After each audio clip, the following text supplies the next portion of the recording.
Hey everyone, it's Coach Carly, and I wanted to make this video talking about sort of the different things you hear about diets and what you should do and all these extreme diets and weight loss methods and whatnot, because there's so much contradicting stuff out there. And I mean, you hear you should eat a ton of fruit and it's so good for you. And I see these people on Instagram that are like the fruit people, and they make these huge bowls of like pureed fruit every day.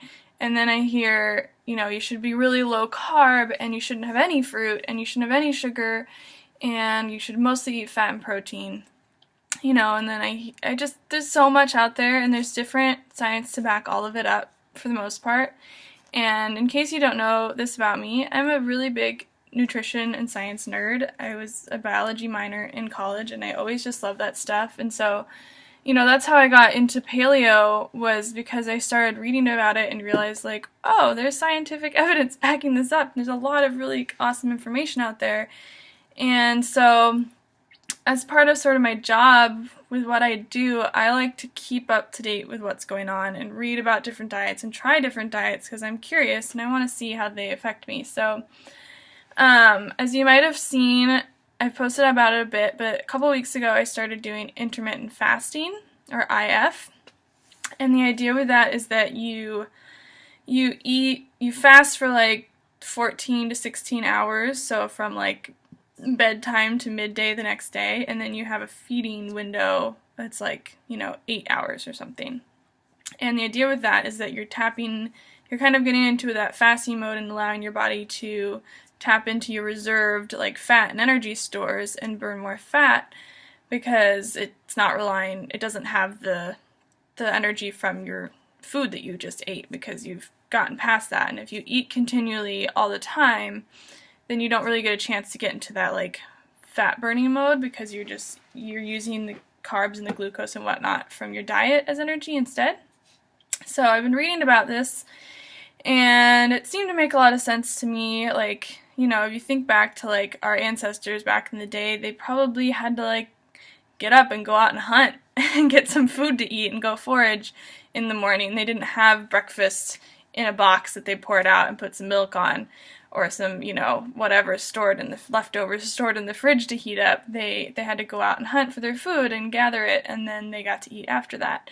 So, biologically it made sense, and I'd heard some really cool things about it.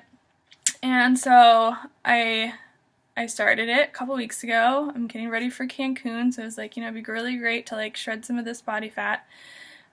So I started doing this intermittent fasting, and this last week I've been feeling okay in the morning, and then after I eat my first meal at like 1, I have one right now because I did it today. I was getting these headaches, and I was feeling really lethargic in the afternoon, which seems sort of like counterproductive to me.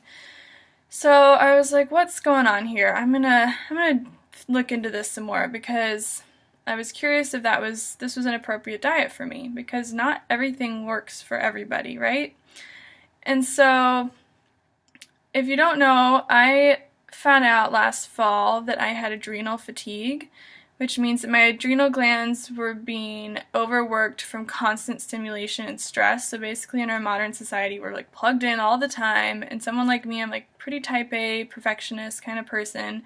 So I'm under a lot of little stressors all day, and your adrenals are responsible for your flight or fight response, and they release cortisol, and it's supposed to be like high in the morning and then taper out throughout the day so that you're relaxed and can go to bed.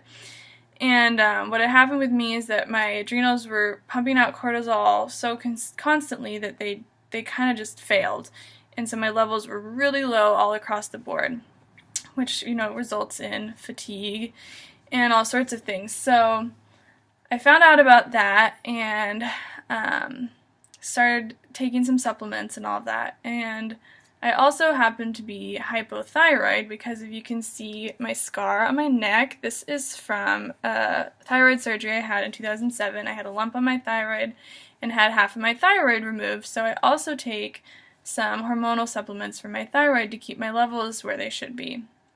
So what I started doing was reading, because like I said, I want to find all the information, so I've been poking around all over the internet and downloaded this Kindle ebook about adrenals and how to heal them, and have discovered that fasting might not be appropriate for someone with adrenal fatigue. Like, it can be really taxing, and it's an added stressor, so to speak.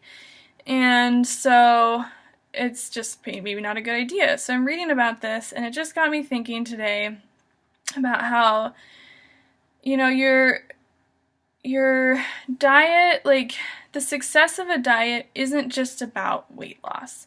Because, you know, this past couple weeks I was feeling a little leaner, and I was like seeing the scale go down a little bit, so I was like, oh, this IF thing's working, this is really cool. But I don't feel good. Okay? So a lot of people, you know, there's all these fad diets and these extreme diets, and I think there's just too much emphasis on doing it for weight loss. And weight loss is not the main way to say of some diet. Like, a diet, yeah, maybe, like, in the traditional sense of, like, restriction and trying to, like, lose weight, then that's what they're doing. But a diet in terms of what you eat on a daily basis to fuel your body, that should be something that's gauged by more than just weight, but also how you're feeling every day with your energy levels, you know, your mental clarity, how well you sleep at night, how you handle stress, things like that. That is a really big gauge of health there. And for, like, women and stuff, with our cycles being regular, like, that's a huge thing that has to do with your health, because hormones are a big part of health and weight loss. So I just wanted to say, like,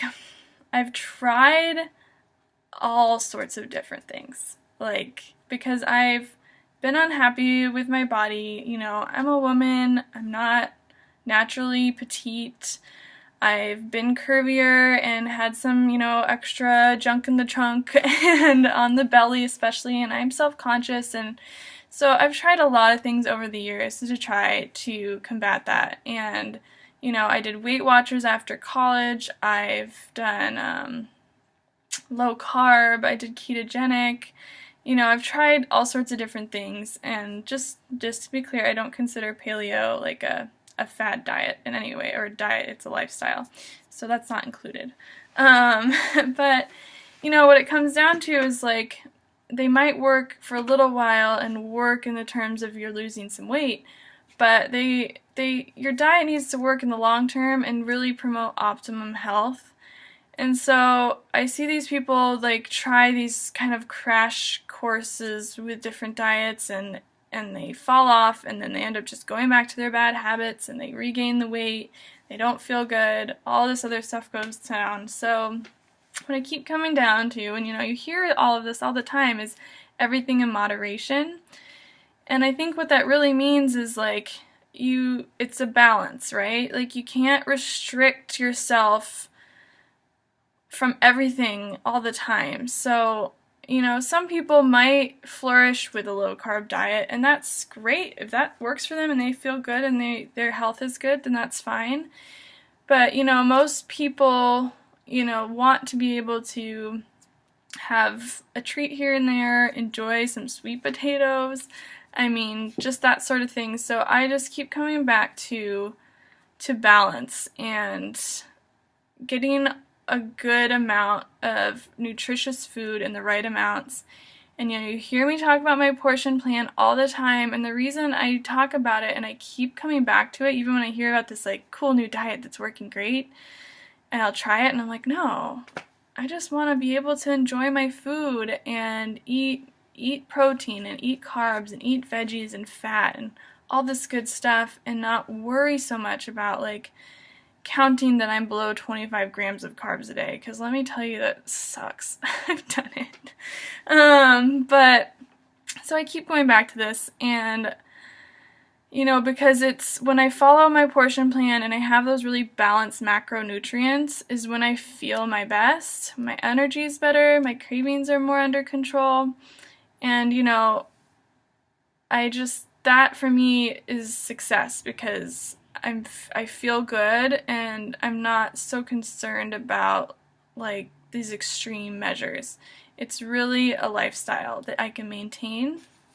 So I'd love to hear what different diets and things you've tried, and what, maybe you gained weight or maybe you lost weight, but what else went along with that? Like, did you lose weight but you had a headache every day, or, you lost weight but your digestion was really bad, or maybe you gained weight and you knew it wasn't right for you. I'd love to hear what you've tried, because I've tried a lot of different things with a lot of different effects.